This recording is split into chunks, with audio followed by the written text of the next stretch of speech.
Good afternoon. Is everyone ready for the session?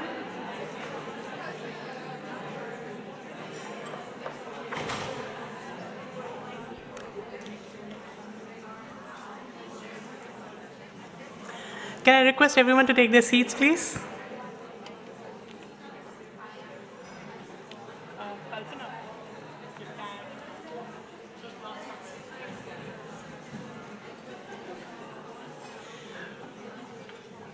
A small announcement, a phone was found, and I think it says Samuelson outside, so if it belongs to you, the phone, please go to the desk at the back and pick it up.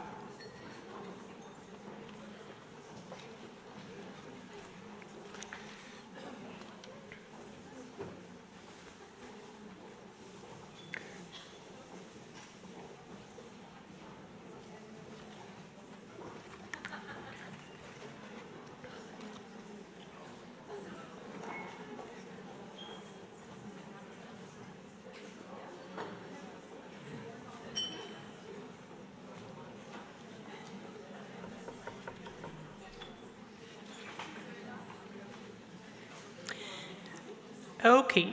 So session after lunch is never easy, and I hope you had a good lunch. And it's quite nice to have a siesta. But we have a pretty full agenda, and I'm sure our next speaker, Laura, whom I'm going to call just in a minute, will wake you up with all the great stuff that's been happening in Mexico City. With her being there. But before that, I had a few comments to make, and I'll use the privilege of being the moderator to say those things because I did not get the chance to actually ask my question in the previous session. I think we need to make a difference, a very clear difference between what we mean by equality and equity.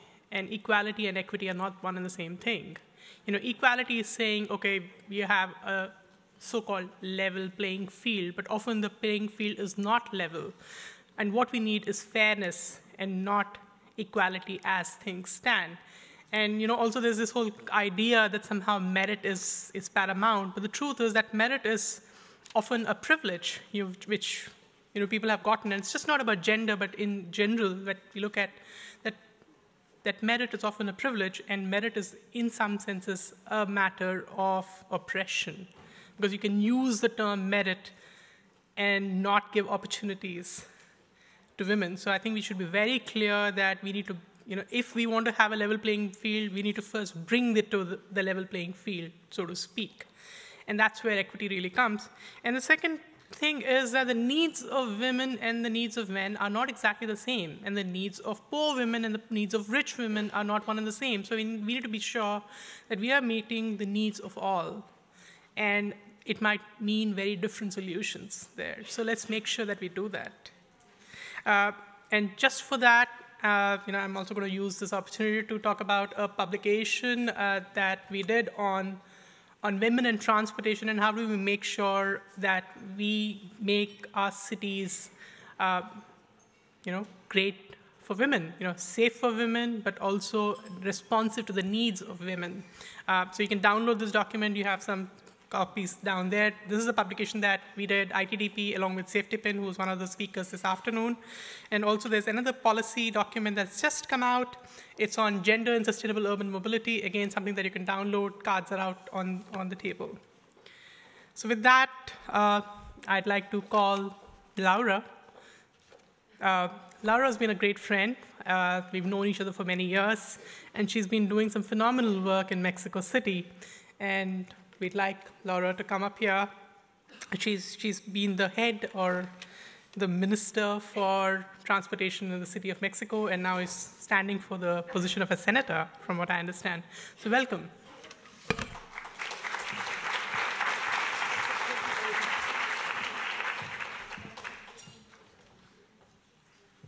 Hi, everybody. How are you? Great. Yay. Okay, well, I promise that I will be very quick with this because I think that the after lunch is always hard. Well, let's start. That's supposed to be me, or at least a political product that it is supposed to be me. But well, I am not that. So let's start. So the question is who I am, who I really am. I was born in 1982 in a small and conservative town nearby Mexico City called Querétaro, just at the beginning of the millennial generation. And I was feeling that in every single part of my soul since I was born. So imagine that picture. I built myself as an open-minded person, but in an ultra-conservative society. And I think that most of you feel the same with this. Maybe that is why, since I have memory, I am a person living a generational gap. Let's say kind of a betweener who was always being told to choose a side and push it away for being different. This is a picture of me taking a seat in the Congress. My first job, official job in politics, was to be a congresswoman in Mexico City local Congress. The one in pink, it's me. I think I'm the only one over there. And that's part of the right that I want to tell you today. For example, in politics, I have been working in politics the last 70 years, and no matter what, political groups still see me as an outsider because my gender, my ideology, my age, and of course, my millennial disruptive way of thinking. But on the other hand, the civil groups also see me as a foreigner because my active participation in politics, you know that's very mainstream for the young people. As I said, I always have been a betweener. Nevertheless, I never choose a side because I understood a long time ago that one of my most important strengths, because I am a betweener, is to be a bridge builder. So I can be both, and I understand that a long time ago. Actually, I can be whatever I want and being part of whatever I feel, and that is okay. Because I can bring people together and find our common causes. That is how I became a congresswoman in 2012 and pushed for a new mobility law in Mexico City. So that's part of this show, what I told you. And as you may see, we are very few women also there. Only the 15% of the Congress persons are women. That's the average. But well, I wasn't always like this. I mean, this is very brand new for me. I used to be a very shy child who found that in written words a key to communicate with others. I was not able at that time to say a single word without being terrified. I used to be a nerd too, and I found in books my whole world. It was easier and safer. I discovered my abilities on academic matters, and I used them to obtain a high-quality private education, becoming the first person in my family to achieve that. As you may see, that is my mom. The other person is my sister. And I'm part of a family with strong women. I mean, my mom is a very opinionated person. She's always saying something, and she always has the reason, of course. And my sister, you can see with this, she has a very strong character too, a personality. So this is what my family is. And well, my mom is a doctor. I come from a family of doctors, so community service was always the way of life for my parents. And they taught me the value of hard work in order to save lives. And that's part of who I am since then. That is why I believe in the power of change, knowing that the most important battles are fought in direct contact with people at a street level. This is the reason I found in the mobility and road safety agenda the greatest passion and my biggest cause in my political career. Because in our cities, the most important battles are fought at a street level, just as Janet Sadikan says. I have learned that even if the national public agenda goes into the most progressive battles, we just have to take a look into our public space and see if it is a democratic space. Our streets are inclusive or accessible? Does infrastructure respect the minority rights? Who are involved in the decision-making process of this urban policy? And how does this process exactly works? Do children, women, elder population people with disabilities, pedestrians, cyclists, and public transport users in our streets are part of this democracy? I think that those are very good questions to start, because we can speak about democracy every day, and this part of the fashion of our Occidental countries, but we just have to take a look in the streets in order to answer this. And the answer is no, especially in Mexico. In most of the Mexican cities, 80% of the road space it is driven into a car-oriented infrastructure, even if less than the 30% of the population owns a car, spending the 70% of infrastructure budget for them. Maybe someone you knows Onésimo Flores. He's one of my friends in Mexico City, and this is part of this bridge builder that I was talking about. And it can be worse. Public policy is being discussed and planned in a bureaucratic office without transparency, accountability, or responsiveness.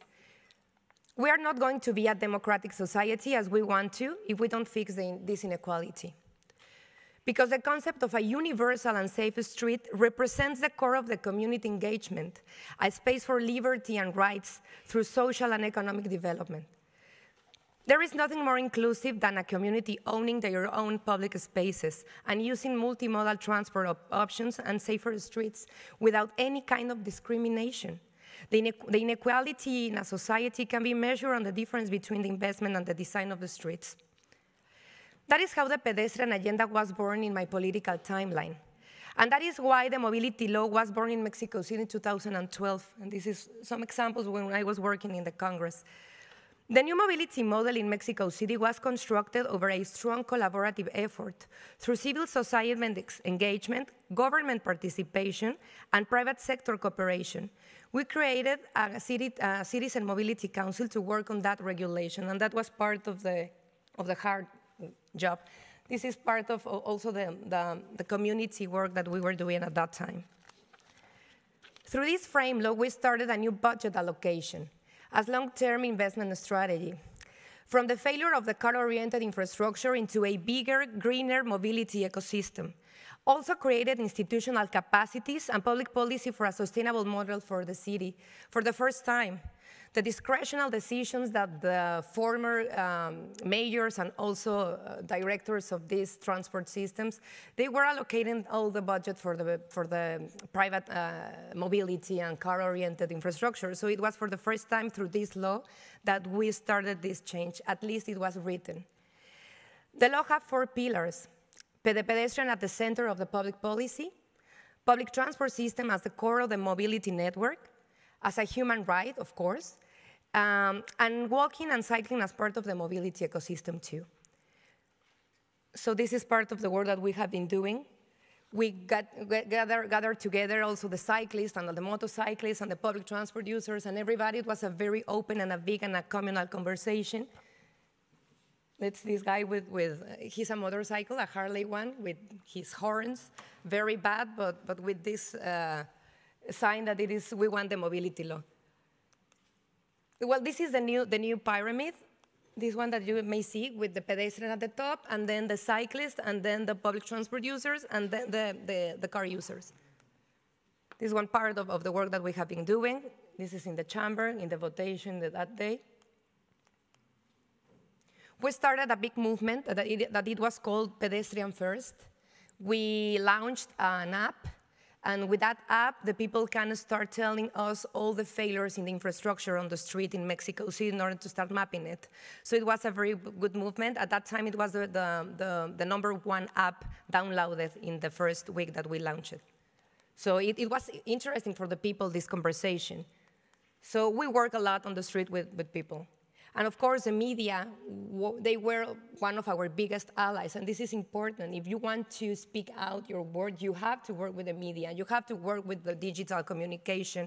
This is essentially, this is not a narcissist exercise of politics. The media and the public opinion is one of the strongest arms to do public policy. So that was part of our secret weapon. We also work with political leaders in the local sector because they were very important too. You have a lot of photographs over here. And we made it. We approved that law as a unanimate decision in the assembly. And until this part, you might think that it was fun and easy, a complete history of success, as you may say, but it wasn't. Being part of the local Congress in 2012 changed my political career, not just because of the success of the mobility law, but because it was one of the most difficult times of my life. And I think that this is the first time I'm going to speak out about this. I was trying to change the mobility model in Mexico City, but at the same time, I was dealing with gender violence from the leader of my political party in the local Congress. I didn't recognize it from the beginning, his violent behavior. For him, I just had two options in order to be accepted in his team: to be seduced or to be subjected. I didn't accept it, of course, so his violence increased, trying to destroy my personal, professional reputation and stopping my legislative work. I fought him back for the next 2 years, alone, thinking that maybe I could be fixed by my own, or that maybe it was my fault at some level.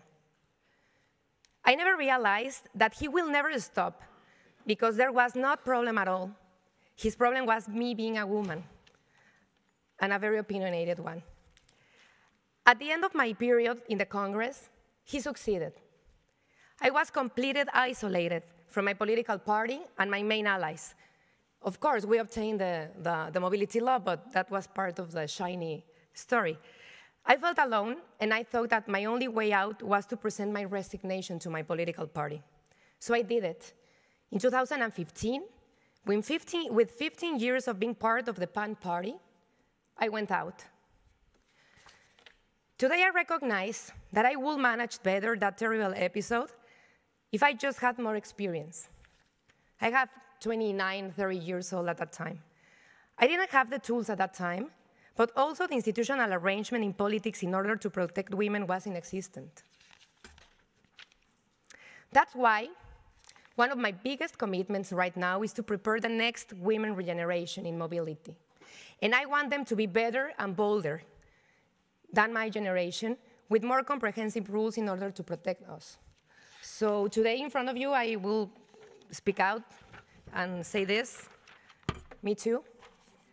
And this is part of what women have to battle, and this is part of the challenges that we have to fight together. And for me, it's very important to be with you, united and together, to defeat this. But, yeah, thank you.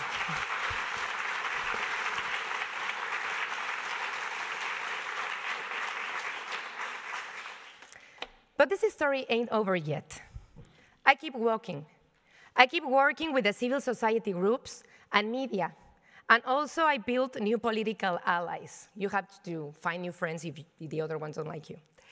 In 2015, the mobility law was approved in the local Congress, and I was invited by Mayor Miguel Ángel Mancera to be part of his cabinet as the head of the new mobility model office in Mexico City, and later as under Ministry of Mobility. And this is part of the announcement that the mayor did that day with the other members of the cabinet that was also were invited at that time. He made changes in the half period of his administration. In the past 3 years, we started a change in our policy and regulation. For example, our new comprehensive road safety program, introducing the Vision Zero agenda for the mobility for the first time, and 3 more disruptive regulations in mobility and urban development. The first in Latin America region, the transport network companies, where we opened the door for the Uber and Cabify services, the TNCs, and we were the first city in Latin America in order to do that. The parking regulation that decreased the number of parking spaces in the new urban developments too, it was part of our job in these 3 years of hard work. And the traffic regulation, one that, among other things, lowers the vehicle speed limits in order to save lives. Yes, in Mexico City, the car city, we decreased the speed limits and we started to save lives on the roads. The results, thank you. That wasn't easy either. The people hate me because of that, but that's okay. It's part of my job. It wasn't the first time. The results are that we decrease in 18% the number of deaths in our roads with the decrease of the speed limits and with the safer infrastructure that we start to create in the intersections. We rescue the most dangerous ones in 173. It is 1,000, more or less, so we are just doing baby steps, but it is part of the starting point that we are working right now. And we are expanding our pedestrian, cyclist, and public transport infrastructure in 21%. Of course, this is not enough, but it is the beginning of a new order. We have a new law, we have new planning tools, we have a new institutions, we create the mobility ministry. It wasn't at that time part of the administration. And we have right now a little but a tougher team of technical persons who are working with this, specialized people who are working with this. I have to say that through this experience, I found my political compass. And I understood that the core of my job was the civil society causes, not the political party interests. Now, I am an independent political actor. I am running for the Senate in Mexico City. And I work with all political parties, everybody. I am building a wide national and international network. I want to be part of the urban transformation of the region, and this is precisely what I'm doing right now here with you. This is part of the work that we made at that time with the Vision Zero, with all the technical guidelines that we developed in Mexico City in order to start creating safer infrastructure and multimodal infrastructure. The police were one of our allies to implement the new traffic regulation because they are the ones who have the choice in order to do this.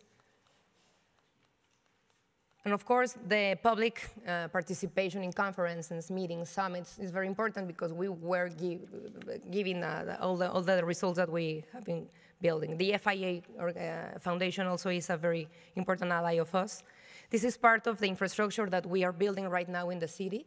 This intersection was a very dangerous one. All the infrastructure that you may see right now, it was non-existent. It was all gray space for cars, and it was crazy for the people who wants to cross the intersection, and it was a school district too. So this is part of what we are working right now, a safer city for everybody, a more inclusive one, a more democratic one, of course. A complete street is part of our job. When you have a cycle lane, you have a proper line for buses. When you have a proper sidewalk, of course, safer intersections. So we have been working a lot the last 3 years in this. We signed the Yo Me Muevo initiative, that it is an initiative that all the NGOs launched in this political election in order to have the compromise and the commitment of the candidates with this agenda. So this was important too because all the candidates, the Senate ones, and also the one who are running for the city, they already signed it.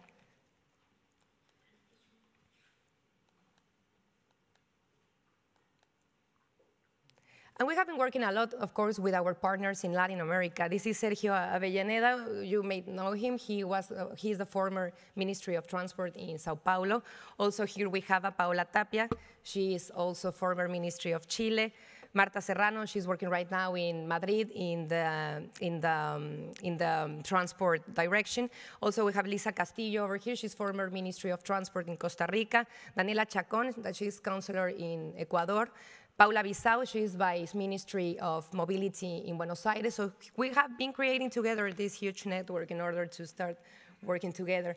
So that's why also I want today to announce you that this Thursday we are going to launch an Ibero-American initiative for women. We're going to implement a leadership center for women. We want you to have more political skills in order to do your job. So I think that between you, we have great technical persons, technical women who are working in your city officers, or also in your private sector or in the civil society. But we want you to give more skills: negotiation, crisis management, leadership, empowerment. So that's part of what we are going to do. And well, in 2012. We started a mobility movement in Mexico City, and we are constructing together activists, industry, universities, government, and a new model of urban governance. We believe in change, and one of the most important challenges of every urban area is to improve the quality of the life population. The congestion, pollution, crashes of the car-oriented model was jeopardizing it. So we need to change it and build a more accessible and inclusive model. This is how the new mobility model was born in Mexico City, changing the old roads-intensive model to safer and sustainable public transport-oriented one. This was a very big battle for the pedestrian in our city. The greatest honor in my life will be to change and achieve a long-term victory in this agenda, in which the next generation of mobility public servants and activists will continue the transformation of the mobility model, improving the results we have achieved. So maybe you are wondering now, okay, Laura, but what's the secret here? Keep walking. It doesn't matter if you are afraid. I mean, keep walking, especially if you are afraid. And don't stop. You will see that you will find yourself doing things that you didn't know that you were capable of. Second, teamwork. You don't have to walk alone. You are not alone. Find the people who share your passion and walk together. Thank you very much.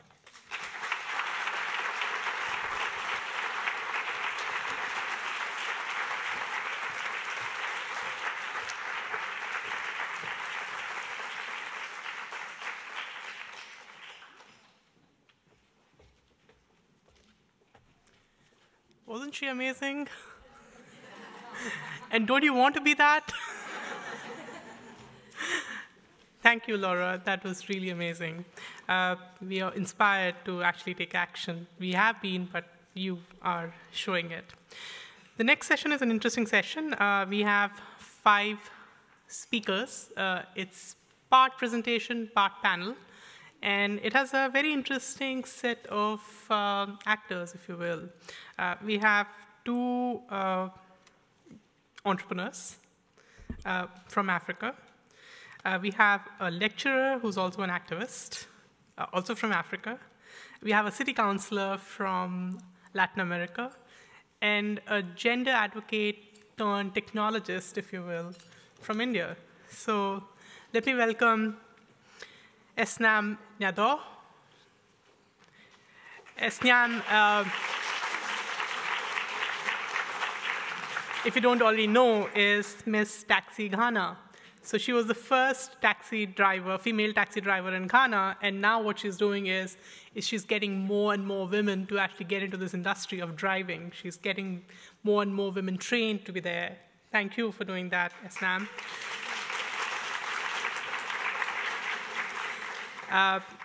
Welcome to the stage, Daniela Arias. Daniela is a counselor in the city of Ecuador, in the city of Quito in Ecuador, and she's been doing some big policy changes. So you could see her almost as a counterpart of Laura in some senses in Ecuador. Thank you. Next, Amanda, the firebrand lecturer from Africa.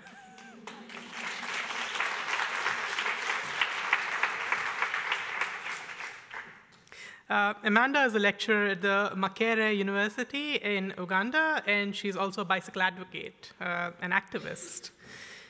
Kalpana? Dr. Kalpana Vishwanath. Kalpana is the co-founder. Kalpana is the co-founder of SafetyPin. SafetyPin is an app where you can map various points in the city to find out how those points are, and she would speak a little more about what the app is, but also her story of how she came to see this as a means of, essentially data as a means of advocating for creating safer and better cities for women. And last but not the least, we have Kimberly Tour from Liberia.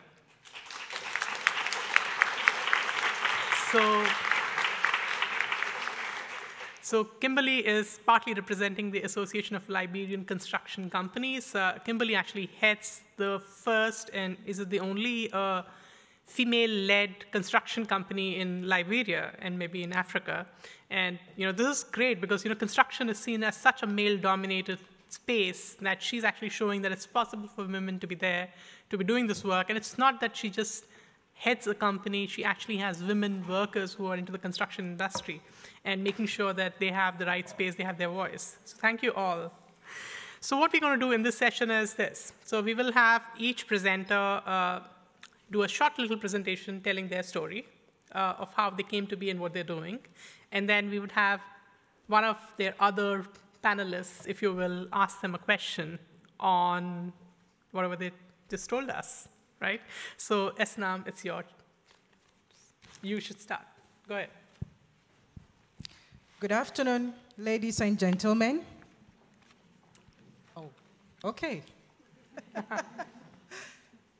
My name is Esenam Nyador from Accra, Ghana.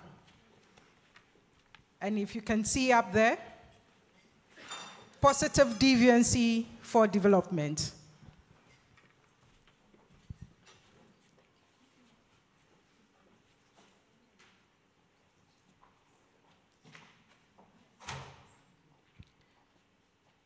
My quest to become a taxi driver wasn't spontaneous.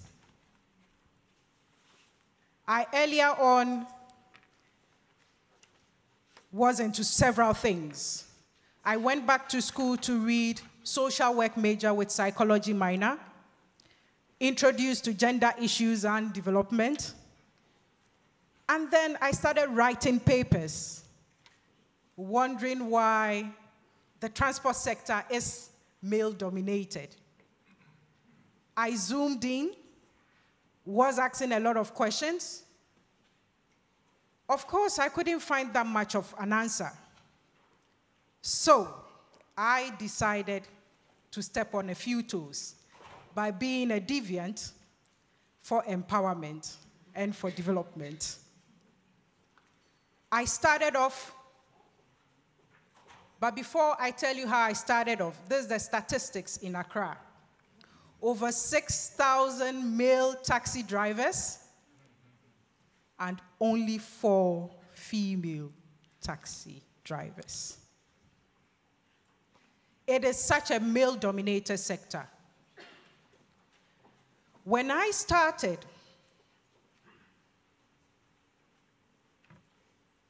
I wanted to be a dump truck driver. We call it back at home as a tipper truck driver. So you have these dump trucks, carting sand, stones to construction sites. Oh boy. You should hear the excuses, you should hear the excuses. It was just impossible for them to understand me. So then, I needed to tone down my ambitions. After all, it was 6 months down the line trying to get a master driver to take me on as a trainee driver. So I asked myself, Esenam, what can you do? Already you know how to drive. You've been driving since 1999. What else can you do? What's the way forward? Would you continue begging these master drivers to help you learn how to drive a dump truck? Then I said, we've got a taxi. It's a smaller vehicle. I don't need anybody's permission to drive a taxi. Of course, I need to get my taxi license from the metropolis.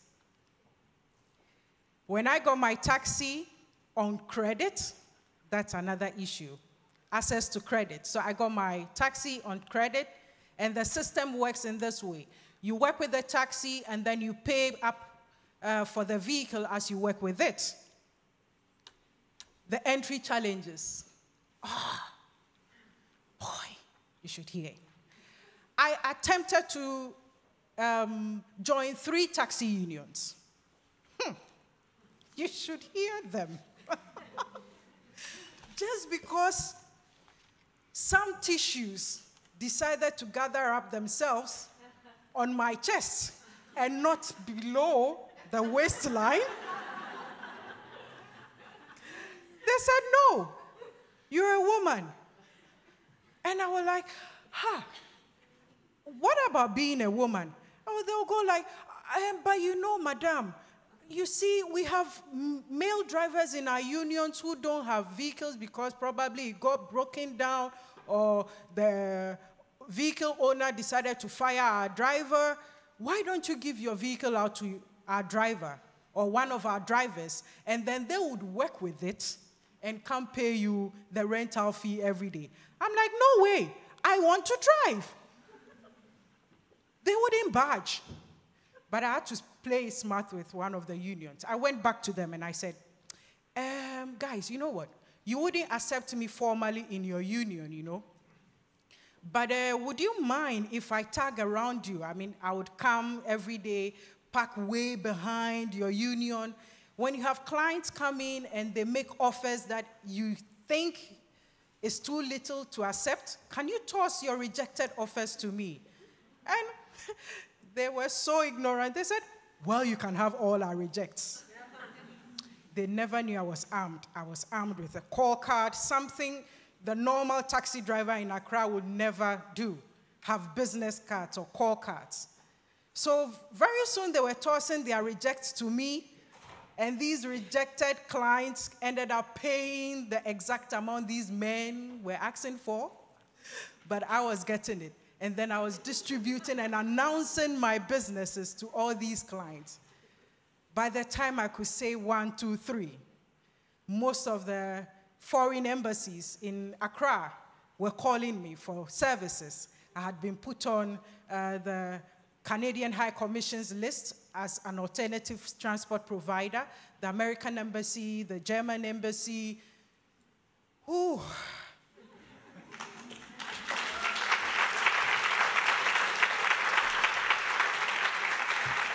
So you see, the persistent deviant, I didn't let it go.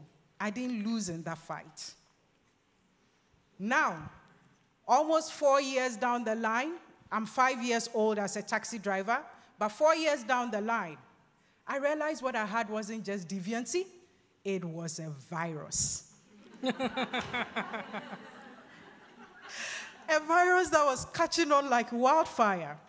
Very soon, I was approached by Scania West Africa and GIZ Ghana, said, hey, Esenam, come. We have this idea, and I think you are the best person to help us out. We want to train female drivers to drive commuter buses, the BRT buses in Accra, and such an inspiration you are. Can you be the brand ambassador? I said, with all pleasures. I jumped on that project. From nowhere, I started running the campaign. Over 400 female applicants applied, whereby the project stakeholders weren't sure even if we would have 5. But then we had to streamline all the 400, and then we got to 72. Even though this one says 60, we ended up with 72. And these are women who have never sat on the driver's seat, never seen a pedal, never touched the steering wheel. Today, these women are maneuvering and managing these long buses, 3-ton buses on our streets. That is the virus we're talking about. As though I was... Thank you.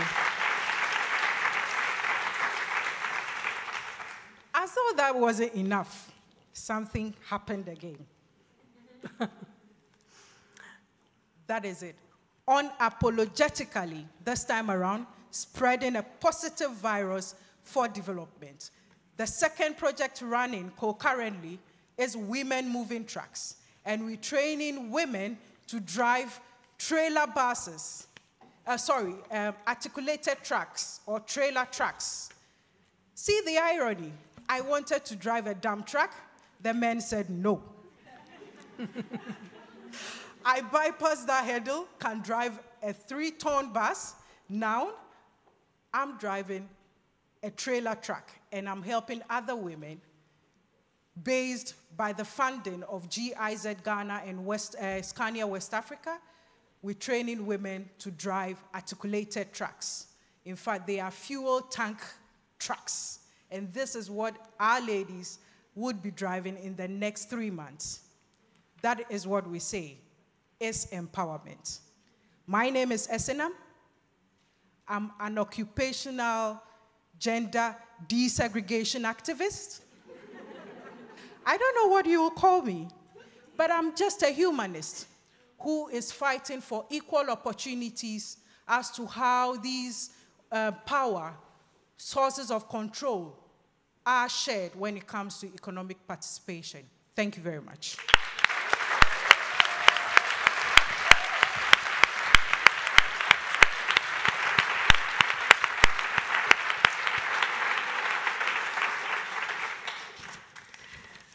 Thank you, Esenam, for your story. It was quite empowering, I would say. Thank you.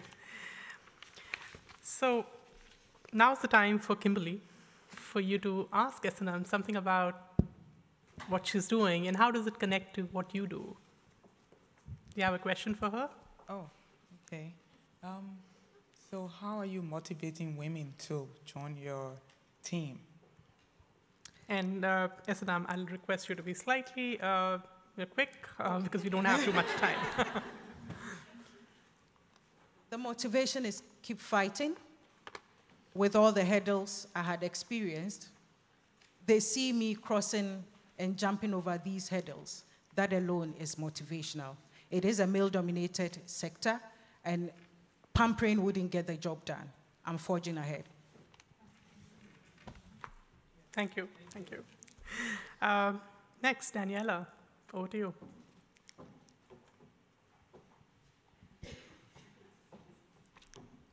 Yeah. Can we have Daniela's presentation, please?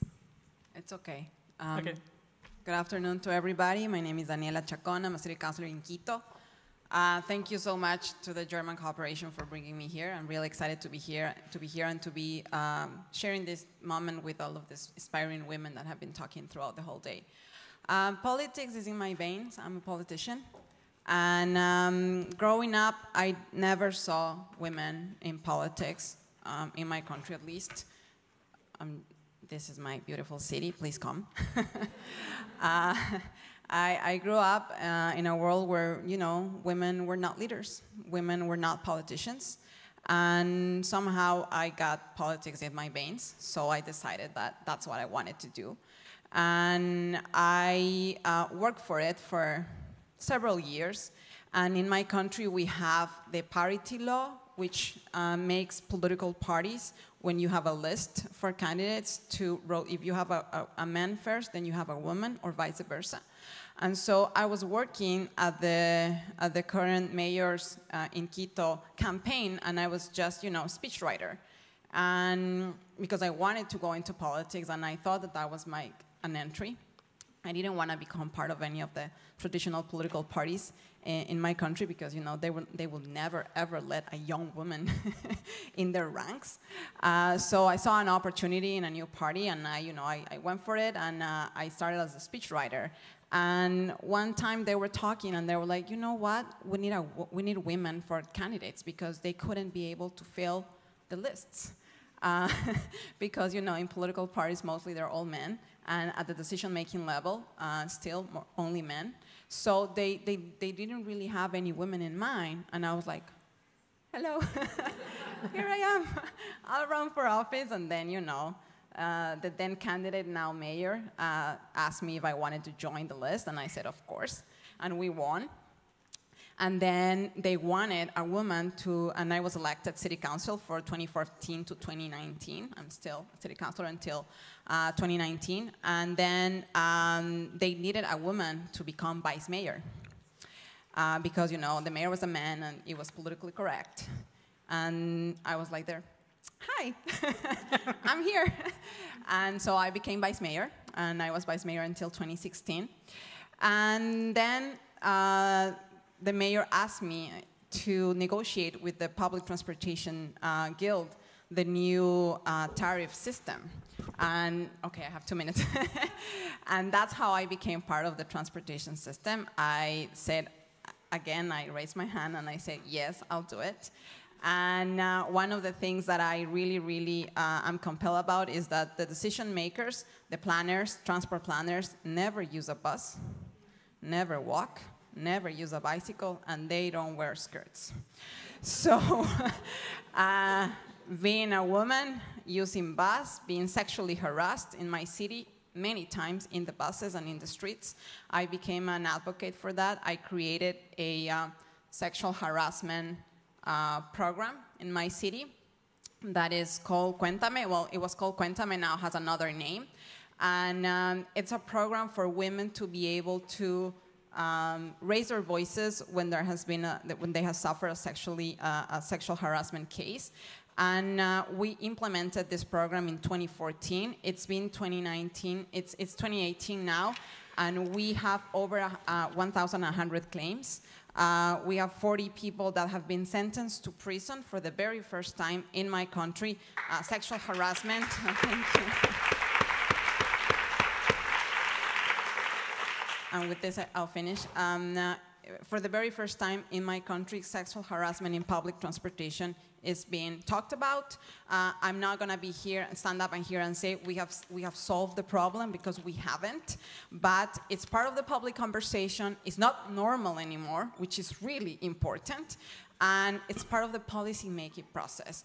And the only way that we could have achieved this was because there was one woman in that table at one point saying, hey, I am being sexually harassed in the public transportation system. If we want to make good policies, if we want to make decisions for everybody, we need to take into account women's perspective.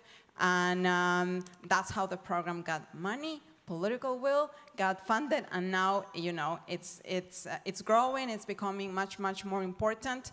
And I think the most important thing for me is when a young woman comes to me and says, you know, from now, ever since the program started, I feel more safe when I use the public transportation system. Thank you.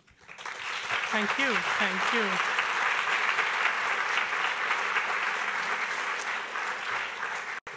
And isn't that so gratifying, right?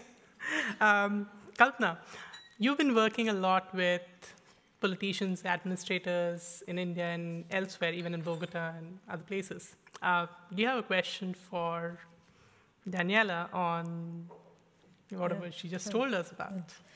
I think it's very, for a woman in any city to have someone in politics, in the government, who talks about sexual harassment is, I think, very empowering, because most of the time, even the women who get into power sometimes have to defeminize and not talk about their experiences as women. So I think I just want to ask you, have you ever felt the need that you couldn't, that you had to sort of fit in with the men in this process of becoming an empowered counselor? Well, it has been really difficult because, you know, I'm usually the one that is always talking about the women issues. And, you know, here she goes again. Happens to me a lot. But I've never been shy away from it. I've had to find the strategies to make it, you know, to get to the point where they will listen to me. And sometimes I use, you know, statistics. Some other times I use my personal experience. Not necessarily all the time the personal experience works, because, you know, it's not something that they can relate to, so they will just have to take my word for it, which works sometimes. But some other times, you know, I use the statistics, I use benchmarking. You know, I find for every single thing that I want to raise as a woman in an all-male table, or where there's only few women, I find the person that's going to be my champion, and I understand what that person wants, the information that he or she wants, and that's what I use, and usually it has worked so far. Thank you. Thank you.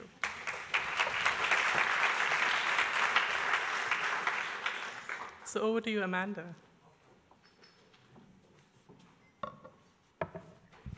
Thank you very much. Teachers always carry small notes, so I have some notes here with me. My name is Amanda, you've been told, and I'm from Uganda. I have little time. Yes. I'm happy to be here. I see familiar faces in the audience. It's not what I always talk about. It's something new. I asked some men earlier on how they feel to be here with us discussing Women Mobilize Women. And one of them honestly told me that he was feeling guilty. He said, no, but you're not the one doing all the planning work for the world. You're not responsible at all.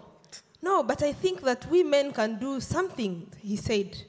So I would like to salute all the men that made it to this conference to discuss women Mobilize Women.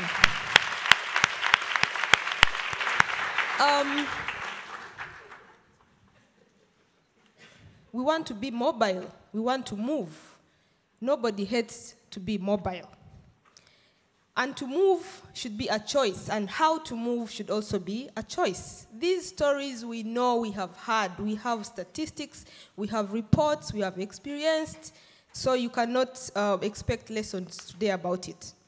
And we shout about freedom, we shout about democracy, we are a democratic state, democratic government, but when you look in the road system, you see what you actually have as a state, as a system.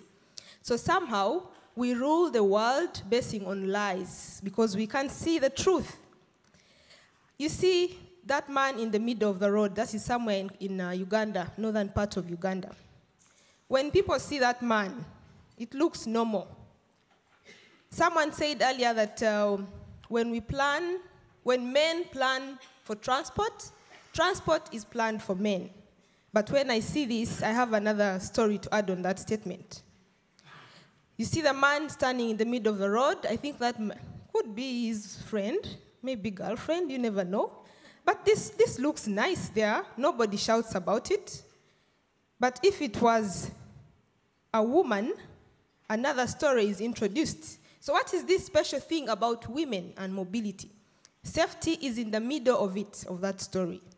And we cannot run away from it. Or is it something else? Is it gender? What is it about? That's Amanda from Uganda in Kampala. That's one of our nastiest roundabouts that we have to fight to move across. And look at me there. To be honest, I'm not scared to be there. But so many people are scared to see me there. Including that man. See the gap he gives me? I put this up on my Facebook page, and there was a discussion. It's because you are a woman that they didn't knock you down, someone said. So do you believe that? So, what is that story with a woman? Look at me there. No, that dress, you shouldn't ride your bicycle with that dress. The problem there is not the dress. It's not even the motorcycle. It's not even the car. But the bag. Someone said, get another bag. So everything seems to be wrong somewhere, but nobody knows what is it. But the woman has introduced everything wrong in the system. This is, this gentleman. So when I put this up, it introduces another topic. Huh? On a bicycle. Oh, you got him. He also rides. So the discussion changes a little bit because this is a royal. I am not. I'm far from being royal. But I'm a woman. That brings us again together on the same page. And then when you see that, more than a woman comes into the story. You have the man, you have the baby, you have a family, you have society. And how does it look? It looks like this society will have no future. They will soon die because they will be knocked down. This family is finished. Those are the images that now keep growing and growing. And then I come back to the statement of when men plan for transport. Transport is planned for men. And whoever plans for our men really hates our men. What is this? This man is someone's husband, someone's brother. Look at, he's struggling because of an accident at a roundabout. That is not a plan at all, not for man, not for woman. This old woman is doing fine. I was told she was about 70, but look at her body, the owner of that bicycle. So it brings a story. This woman has been riding all her life. Why? Why did she choose to ride? And has it always been safe? So personally, as Amanda who rides from the city center, I'm challenged by this woman because in this town, women ride. It's normal. But when I ride, it's not normal, and everybody is telling me one thing: don't wear a skirt. The second thing, you don't have a helmet. You shouldn't carry that bag. but nobody tells this woman anything. It seems to be normal. And that's abnormal. I think the thinking is not right. So the woman in the story of safety and livable cities, we must discover what is in the woman in transport. The woman in transport means people in transport, society in transport. It's beyond woman. And that's why this conference is very important to me. It's not about feminism.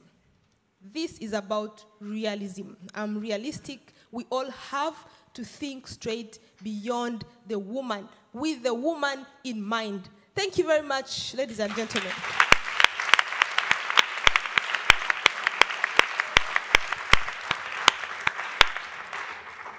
So, a question from the women in a taxi to a woman on a bicycle. Thank you, Amanda, for such great presentation. I would want to ask, your presentation makes me feel so guilty as a Ghanaian. So,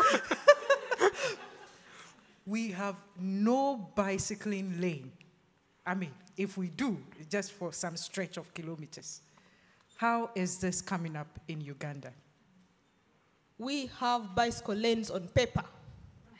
They are soon coming on ground.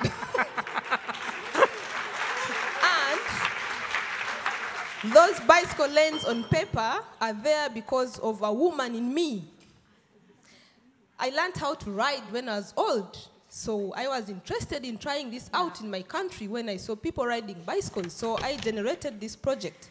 And it has been approved. Everything is perfect. We just have to see it on the road. And in my campaigns, I'm not telling people to get into the nasty situation, but I'm saying planners address this nasty situation. It's not the women, it's not the men, it's the situation.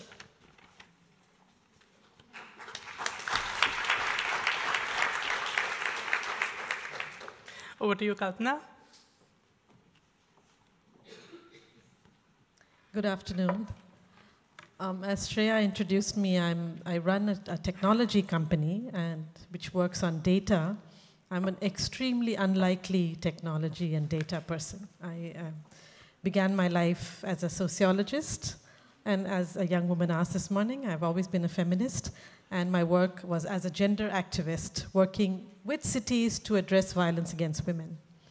In 2013, my co-founder, who is actually the technology person, and I were discussing this whole sort of rise in sexual violence and the sexual harassment in public spaces, and how do we ensure that, we can find a way to get people's voices to each other as well as to the government.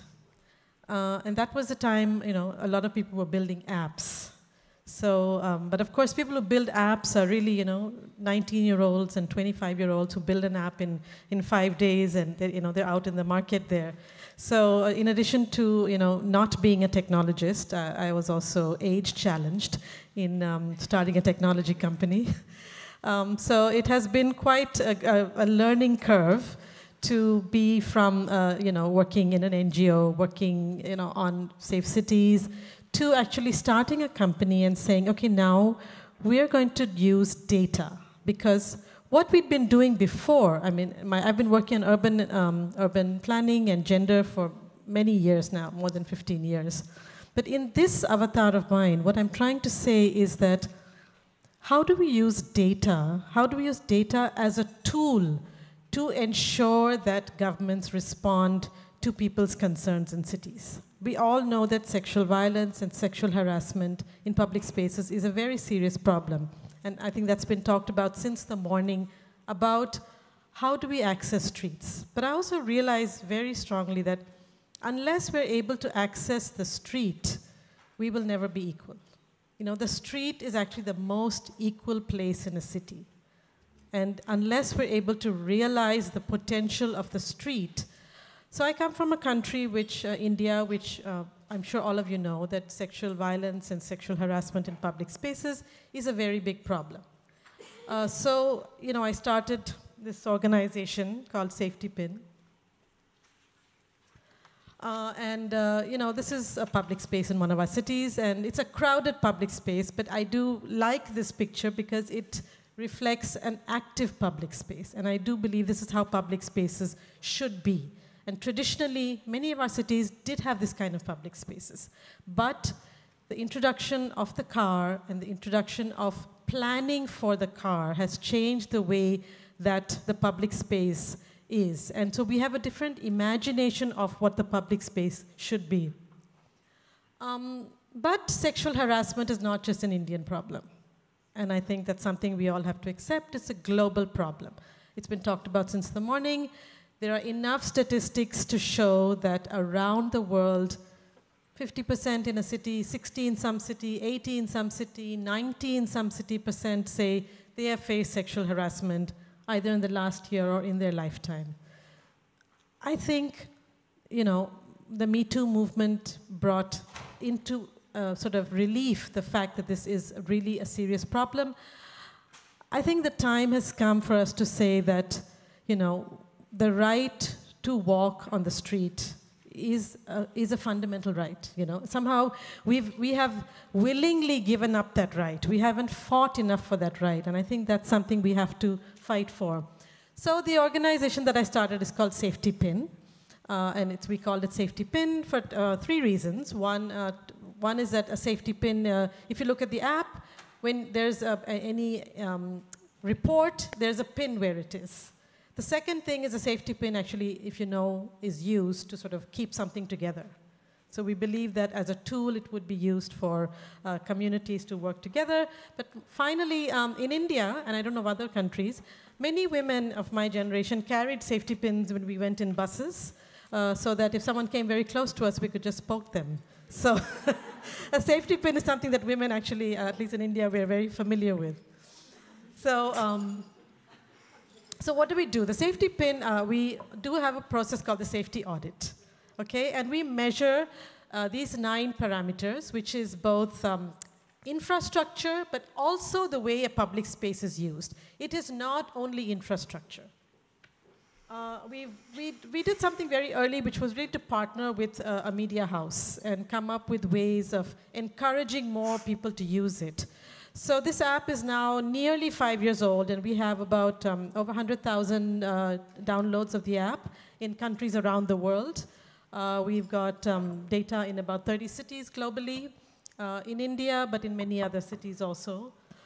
Just to give you an idea, in addition to the individual user who can use the app to see where the city is safe, use it to tell her how to get to the place safest, as well as to give her own information, we also provide the data to city governments. So for example, in Delhi, this map shows you, we show this to the city government to show that there were about 7,000 points in the city where there was complete darkness.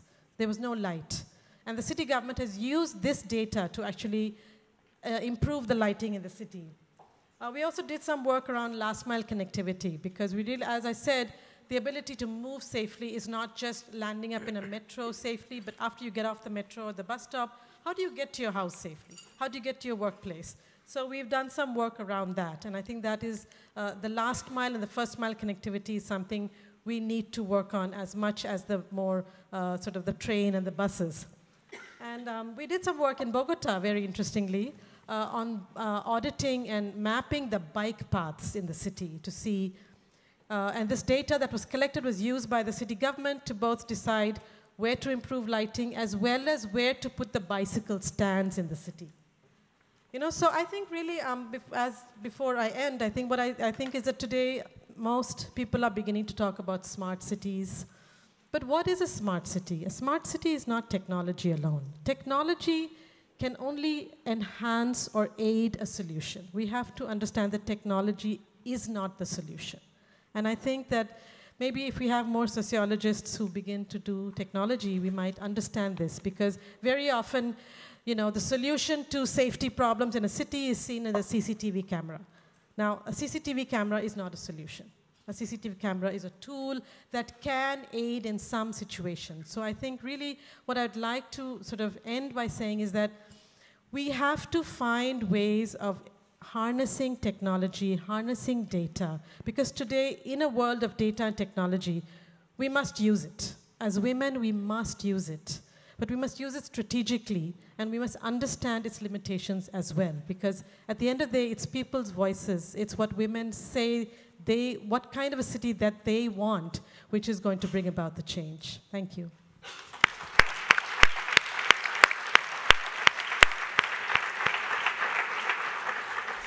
Thank you, Kalpana.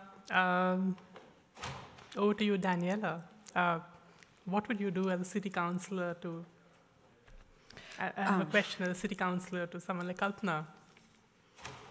I know that governments generally are afraid of data and transparency and publication of data because it shows that they're not doing well enough. So I wonder what has been the main challenge for Safety PIN to be, adopted by governments, and what have you done to face that challenge? Absolutely, that's the biggest challenge.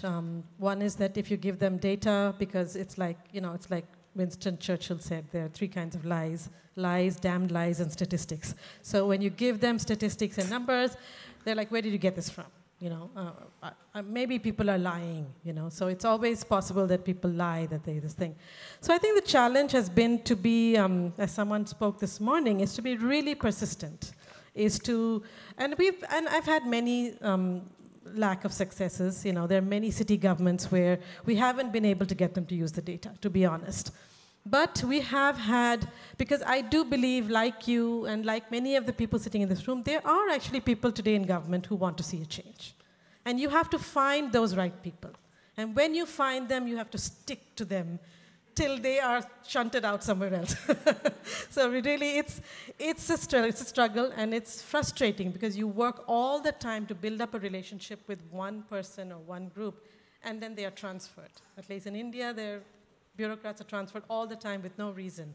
So I think I could just say persistence and luck. I think sometimes, if you're at the right place at the right time for someone to listen to, something happens and the world can change.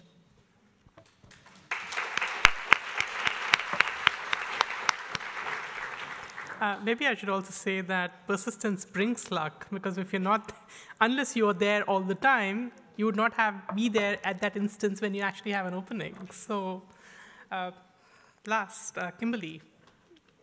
So please tell us about how you're transforming the roads of Liberia with women power.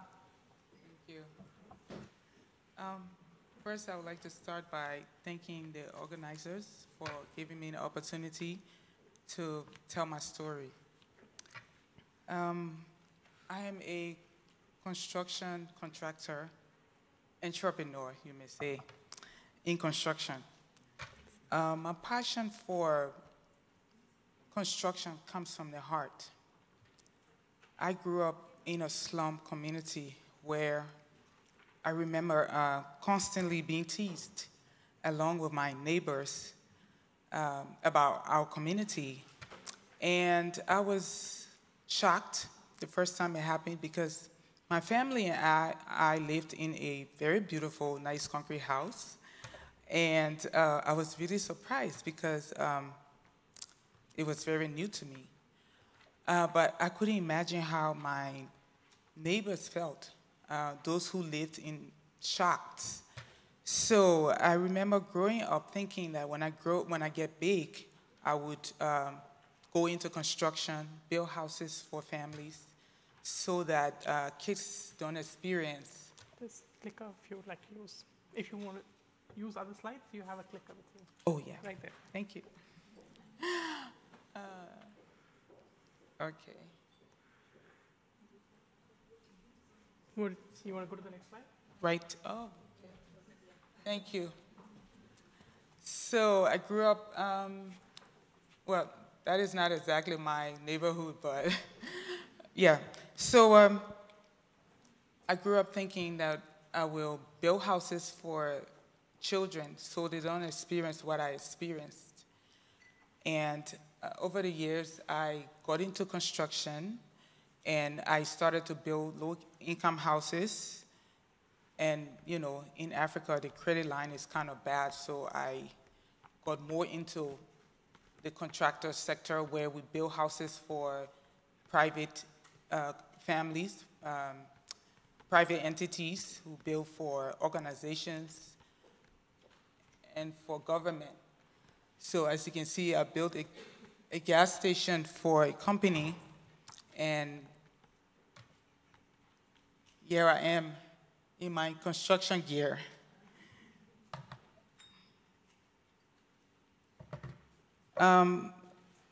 In Liberia, 50% of the population has no access to roads.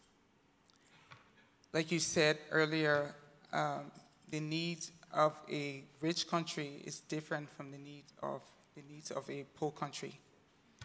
So where I'm from, we have serious difficulties with roads. And you know, without roads, there's really no systematic transportation. So this is why I have to bring in roads more in my dialogue. With our roads, farmers cannot take produce to the marketplaces. And of course, that causes a neighborhood without roads. You find fewer hospitals, schools, and a pregnant woman will have to walk like 20 to 30 minutes in labor before she gets to the hospital because there's no transportation. And that causes the youth to move away from that city. So the exodus of youth moving to cities, trying to find opportunities. And this is why you see some African young men desperately risking their lives on boats to Europe because there's no opportunity. And of course, roads creates economic growth. As a female, my experience with construction, working in the counties and in the rural areas, I saw the condition of roads, and I decided to get more into roads than building houses. But I realized quickly that the construction industry, especially when it comes to roads, is very brutal because men don't take women seriously. They believe that women should be secretaries, accountants, but never a company owner, especially not a construction company, because they believe that women are not emotionally prepared for the pressure of construction. So that's another situation we women face in Liberia. And for that reason, the stigma is that it's there. And most women are discouraged because they think that it is difficult to get jobs, to get contracts and projects. So some of them leave the industry for another comfortable job or opportunities in other construction or other areas. Now, I decided to organize a group of women in construction to have a voice so that we can be seen and heard, because women suffer the most. Women suffer the most because we are the ones who have to take our children to school. And sometimes we have to walk them 30 minutes to school because we don't have the means of good roads and transportation. So in doing that, I have met with, sorry.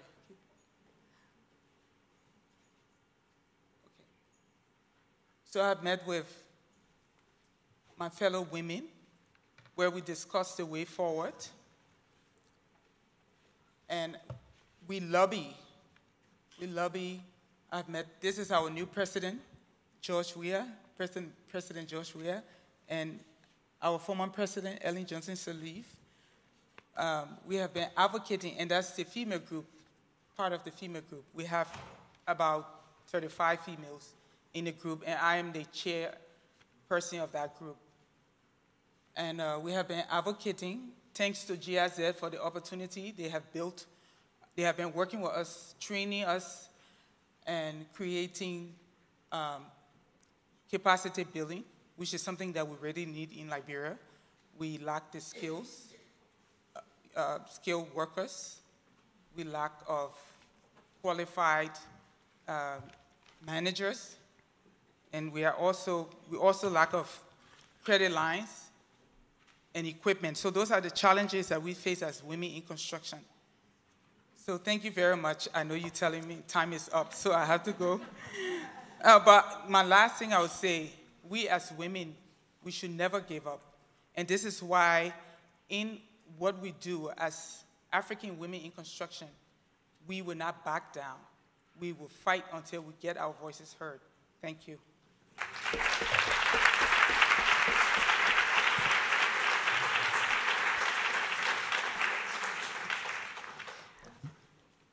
Thank you, Kimberly, and I can completely understand where you're coming from.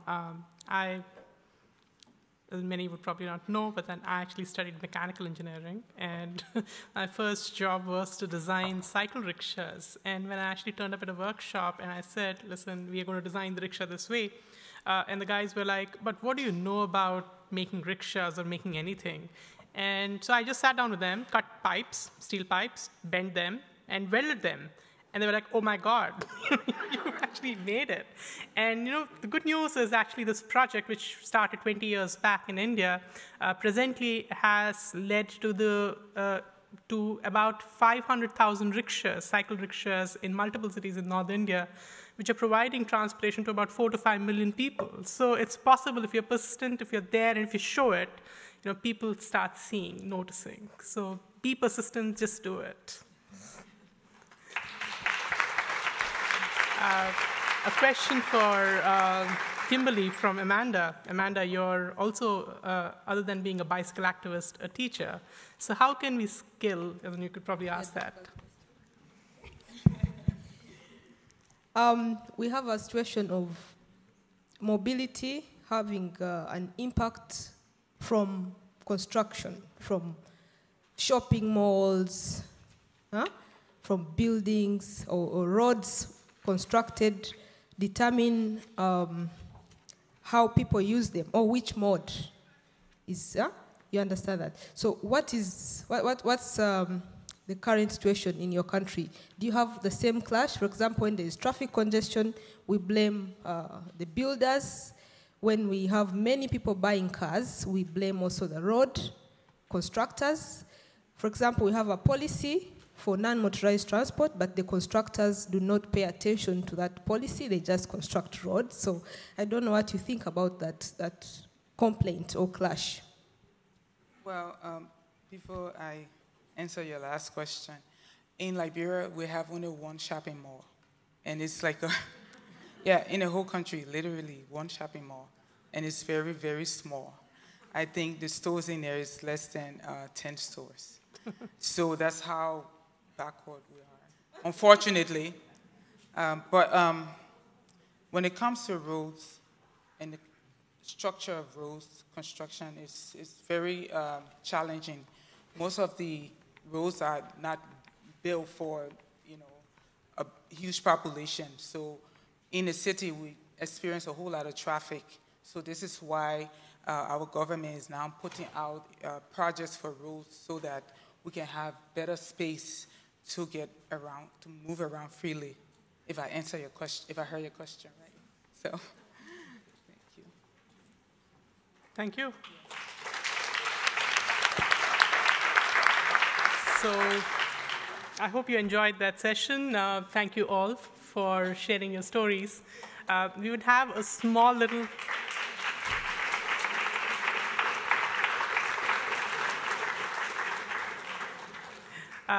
Next, we'd have a small little video by UITP. It's called PT for Me. And so let's see the video. And then we also have with us Andrea Sonchen, the Business Development Manager at UITP. Please.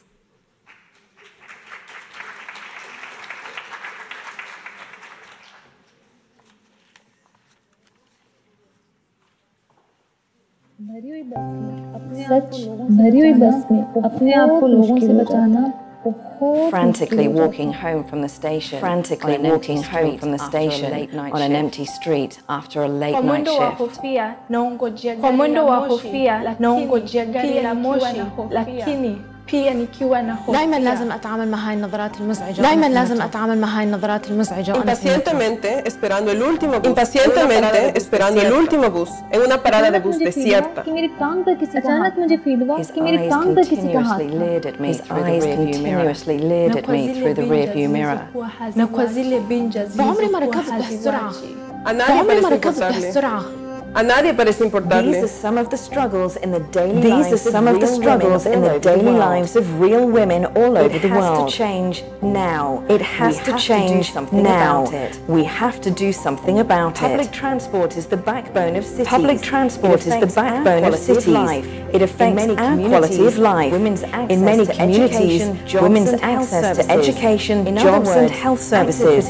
In other words, active participation actually depends on the transport and quality of public transport. UITP is the only worldwide network to bring together all public transport stakeholders and all sustainable modes of transport. The World Bank's overarching mission is to reduce poverty, improve living conditions, and promote sustainable and comprehensive development in its developing member countries. UITP and the World Bank are teaming up to mainstream gender considerations in public transport to ensure a safe, inviting and comfortable public transport environment for women. بدي أحس بالراحة أكثر وأنا بالمواصلات العامة. بدي أحس بالأمان. To feel respected on public transport. To feel safe. Sentirme cómoda en el transporte público. Sentirme segura. Public transport में खुश होना, महफूज होना. Kujisikia amani, kujisikia salama. Public transport for me. Public transport for me. Public transport for me. Public transport for me. Public transport for me.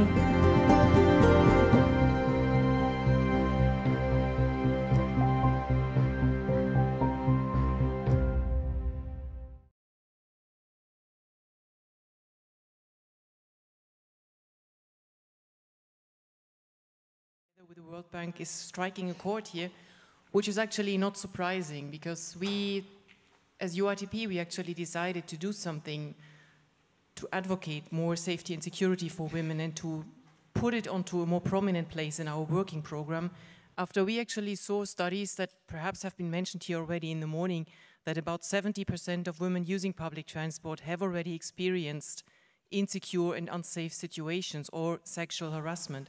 So that's, of course, way, way too much. And what we are intending as the, UITP is the International Association of Public Transport Operators.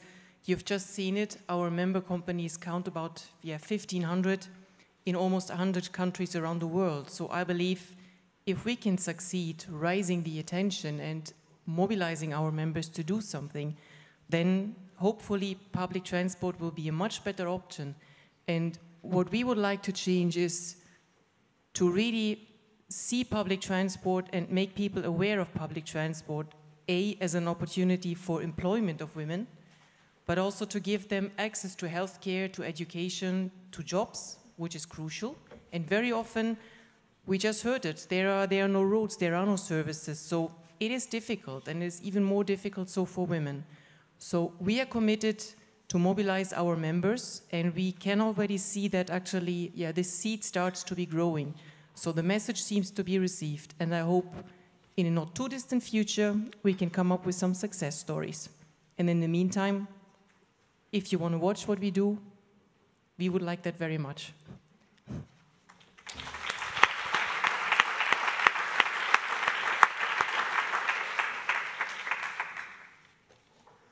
Thank you, Andrea. So I know we had lunch, we missed the siesta, but we had an exciting panel, and you'd all probably be aching for coffee. But we'll not have the real coffee, we'll have nonetheless a World Cafe. Next.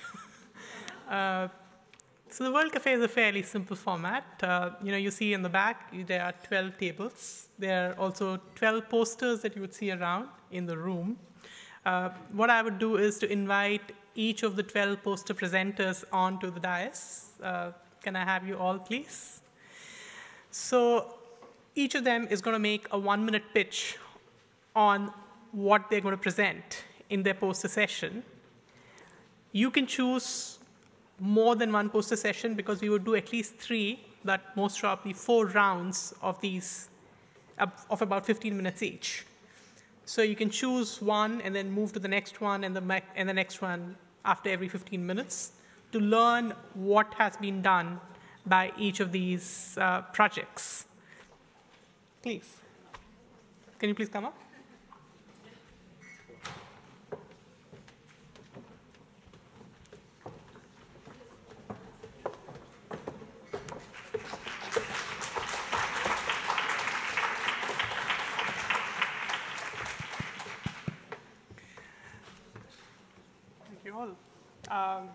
So what I'll do is to give the mic over to you.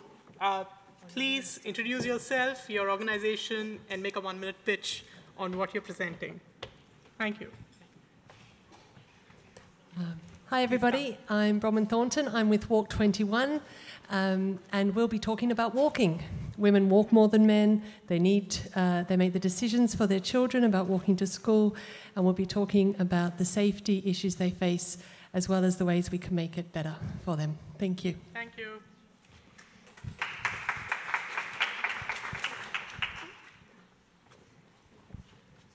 Hi, my name is Jessica, and I'm part of Femibici. That's a feminist, grassroots, non-hierarchical collective from Western Mexico, Guadalajara City. And we are currently a group of 15 women. We do different things, but without any funding from neither public nor private sources. We do this by organizing women's rights for women and also open to everybody. We also have a bicycle school for women, and we also collaborate with other initiatives on urban cycling and on feminism in the city and also around the country.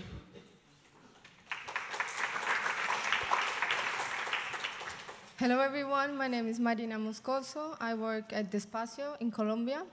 Bogota was ranked as one of the worst cities for women in public transport, so we are digging into that data. We want to know how women move, and we want to know how they feel, and what are their experiences, and we also want to monitor public policy regarding gender in transport. So we have some preliminary findings of the research that we can show you and dig into the numbers and go a bit further in order to change that situation. Thank you. My name is Sonal. I'm with the Institute for Transportation and Development Policy in India. In 2011, about 30% of India's population lived in cities, which is estimated to grow to about 600 million, or about 40% in 2030. A high-powered committee estimated that about $490 billion would be required to invest in urban transport infrastructure. And while we have been seeing projects to improve women's experience of walking, cycling, and public transport, one of the big questions that really troubled us was that what could we do to influence these large investments in urban transport? What is a gendered mobility plan? How do we evaluate how gender is integrated into a mobility plan? And so ITDP, along with Safety Pin, co-authored a policy brief on women and transport in Indian cities to actually understand how we could integrate gender tangibly, specifically, in our mobility plans. We'll be happy to share the process of how the policy brief was created and what are some of its substantive components. Thank you.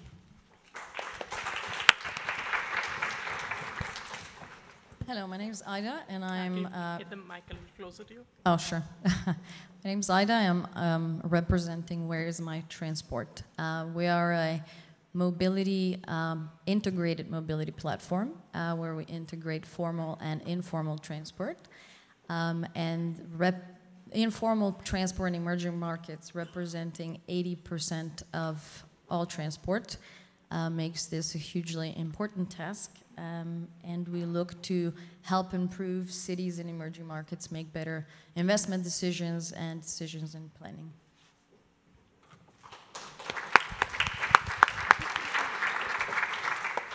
Thank you. Good afternoon. My name's Heather, and we would like you to come to our table to hear about our project called Ella se mueve segura, which is She Moves Safely.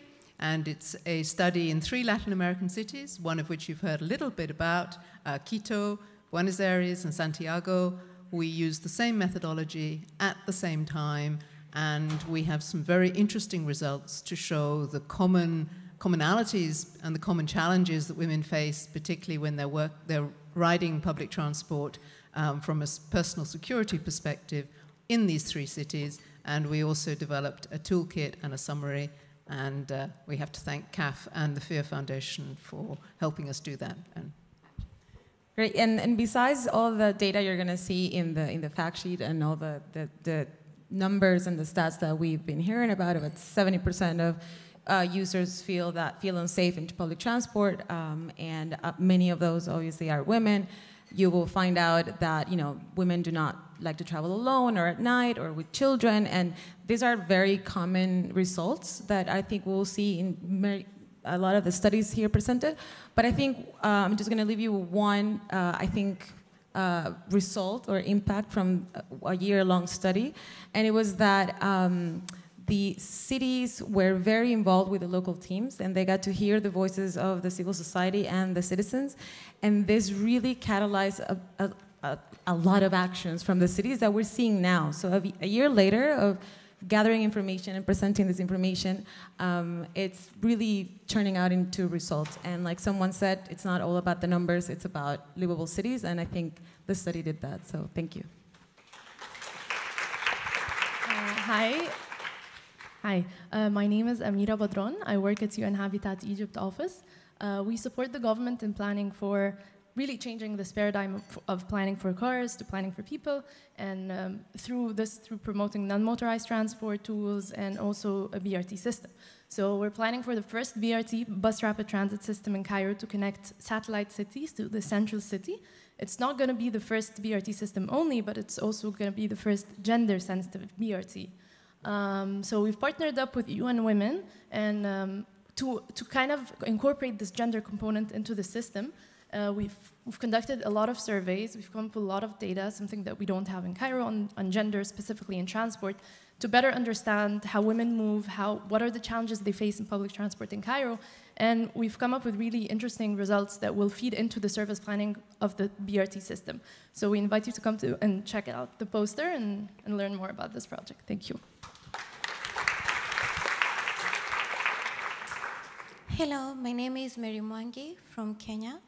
I run an initiative called Flown Initiative. The initiative is women-led, and it was formed as a response to cases of stripping in the informal public transport in Kenya. We work mainly to change behavior change of public transport operators, and thus create safe spaces for both women commuters and women operators. We do so by implementing 2 main programs, one of which is called Usalama wa Umma in Kiswahili, and in English it's Public Safety Certificate Program, that works to empower male operators with skills on gender mainstreaming and prevention of sexual harassment, personal and professional development, and customer service. Through the program, we train or equip men with skills to be protectors of women, because previously they have been perpetrators of sexual harassment against women using public transport. The second program is called Women in Transport, which we hope to attract women to work in the public transport sector in Kenya. And when I say the public transport, I mean the informal public transport system, which mainly include the matatus, which are the mini buses, 14-seater mini buses, the buses, the boda boda, which is the motorcycle ride, and in the taxis.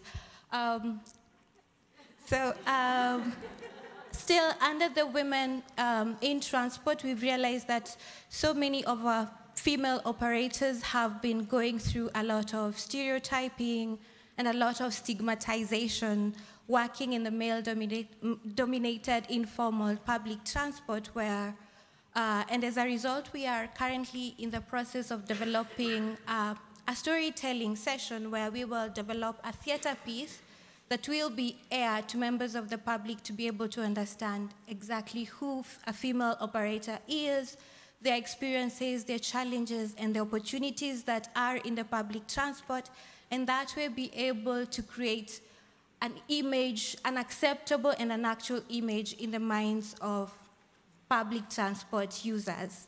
Thank you. Hi, my name is Marcela, and I am with Open Streets Cape Town. Please join me and my colleague Rebecca at our table to hear a little bit about the project, which started 6 years ago. It's about using streets as public space, as we all know, and to learn a little bit about the experiments that we've been doing on the street. And because I know we're competing with amazing projects here, if you're not convinced, come and get some really cool stickers. And we're here to also hear your questions and help us through the future, because we're a very young organization. Thank you. I also had such a smart idea to bring stickers along. But that is a very unique stickers. There are not too many left. Okay, I'm from Russia, actually, working for German Corporation for GIZ in Liberia. And Kimberly already showed some challenges in Liberia, of work in Liberia for transport and for roads. And me and Kimberly and my colleague Wanda will be presenting our GIZ project, capacity development in the transport sector.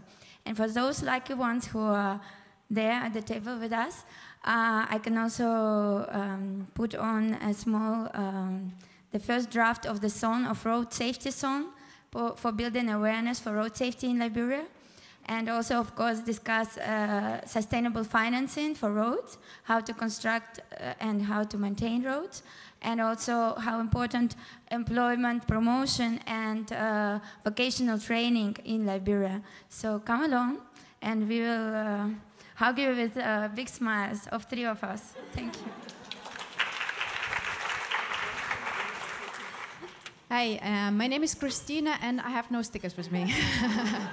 But I have our Buffalo bicycle with us. And what is special about that bike? It's very simple. But it's designed to carry 100 kilograms on the rear carrier. What is good for? We probably already heard that the bicycles are probably done more to emancipate women than anything else in the world. Why that? Because it's mobilizing women. And that's what World Bicycle Relief does. World Bicycle Relief is an international non-for-profit organization that mobilizes people through the power of bicycles.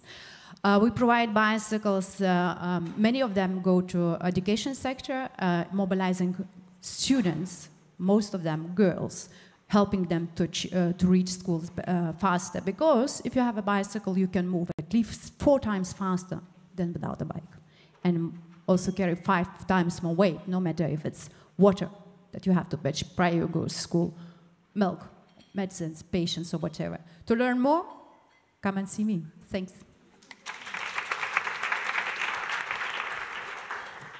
Hello. Hello, I'm Anna Gehring from Verkehr mit Köpfchen from Heidelberg, it's here in Germany. I like to present today my project on the poster Cycling During Pregnancy and with a Baby. Because, as you all know, women are getting pregnancy maybe once in a lifetime or more. And it's also possible going by bicycle when you are pregnant. And you're more than welcome talk to me about cycling during pregnancy and also after the birth with the child, with the baby, when the baby cannot sit by its own. Yeah. Thank you.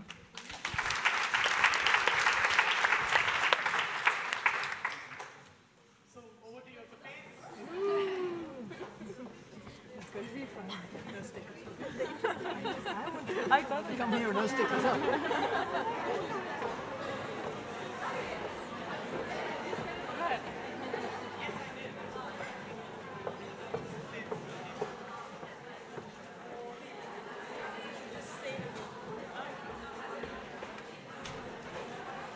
Yes, again, guidance to all the cafe owners.